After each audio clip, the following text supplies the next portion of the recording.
Okay. Hi, everyone. Sorry, I had to make like a makeshift selfie station with I have a selfie stick, you guys. It's crazy. I'm learning lots of new things. But anyways, here I am, and I hope you're having a good morning, afternoon, evening. Today is Tuesday, April 21st, 2020, and the fast, easy way to write that is 4-21-20. And it is Tuesday, so we have gym today. Make sure you're checking out Mr. Cole's site to see what he has for you in gym. And yesterday during our morning message, I told you that this week in spelling, we are working on IR and UR. And what does IR and UR say? Right, it says And where do you usually see or hear the IR and UR sound? Do you see it in the beginning of a word, the middle of a word, or end of a word? Right, the middle of a word. IR and UR in the middle of a word. That's our hunk and chunk. So if you chose to be a green frog this week, you only have 4 of those words. You have bird and third. Those are our IR words. I just added another one down here. It's not on your spelling list, but if you know those, you might also know dirt has IR.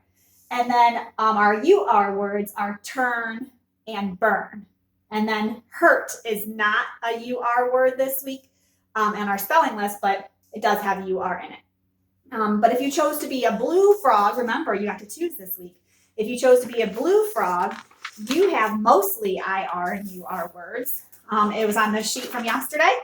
You have our IR words are birdhouse, thirsty, birthday, smirk, and a smirk is like a little smile.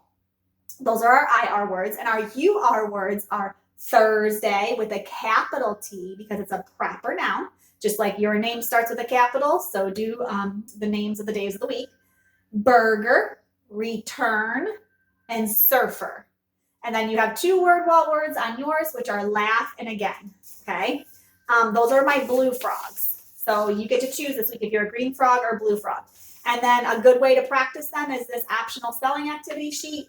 Tonight is cheer your words any way you want. Maybe you want to do the robot cheer or the basketball cheer or the football cheer, any kind of cheer you want, and then you're going to write them to practice them. Those are our spelling. And then we still have the same word wall words, which if you're a green frog, all of these word wall words are also spelling words. So please be my echo. Both, laugh, cold, does, again, no. Okay, those are also spelling words this week for those green frogs. I'm going to put these on the floor. We also this week are talking about those triggers. Yesterday I mentioned that sometimes there are hunks and chunks that are triggers and they say ER. They make the ER sound, even though it's not ER. So we know usually OR says what? Right, it says or. But sometimes it says not all the time and not usually, but sometimes like doctor, it's not doctor, it's doctor. That OR is a trigger, it's saying Also, we know that AR usually says what? R, right, like a pirate, R. But sometimes it's a trigger and it says like dollar. This is not dollar, although I think that sounds really fancy. And I like that, but this is a dollar, okay? And EAR, that's the way we spell ear. And usually EAR say ear. But sometimes it's a trigger and it says like this. This is the planet Earth. This is our planet that we live on, Earth. And it says okay? So sometimes there's triggers. So we're working on that a little bit this week. And make sure, I just have this out, make sure you're practicing these weekly words.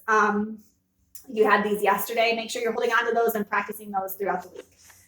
And this week we are reading Fire. I read it to you yesterday. It starts on page 125 in your reading book. You're going to be reading this on your own today. Remember, it's about Sal, and he has a really good relationship. He's friends with the firefighters in his town, and he teaches them how to speak Spanish. And he actually helps them with a fire call. A girl named Carmen calls, and she's speaking in Spanish, and the chief did not know how to understand her. So Sal actually helped. That's called interpret. He was able to interpret what she was saying in Spanish back to the chief in English. So he was interpreting. So I thought this was a really good story. And this is perfect for this week because in writing, we're going to be actually writing a friendly letter. And I thought, since we're reading about firefighters, and since firefighters are really important and they are help keeping our town safe, and I thought we could write a friendly letter to a firefighter in our town at the fire station. So stay tuned for writing later on today. We're going to start that. And then we're going to work on that throughout the week. And I'm hoping that somehow you can send that in the mail to the fire department, to a fireman there. So we're going to be talking about that a little bit later in writing. All right. And yesterday I started reading to you one of my all-time favorite stories. It's called A Bad Case of Stripes. And it's by David Shannon. He's a very, very, very popular and well-known author. He writes all those Know David books. And I read the first half to you when she was turning all those colors, and all those doctors were looking at her and gave her some pills. And I think my video got cut off yesterday, but I asked you to predict what was going to happen. Well, today I'm going to read the rest to you, so you're going to see if your prediction was correct or not. So I hope you enjoy this story as much as I do. All right, after you're done with my morning message, I would like you to click on the hunks and chunks and go over those really quickly this morning. And to just make sure that you remember all of those. I hope you have a fabulous day.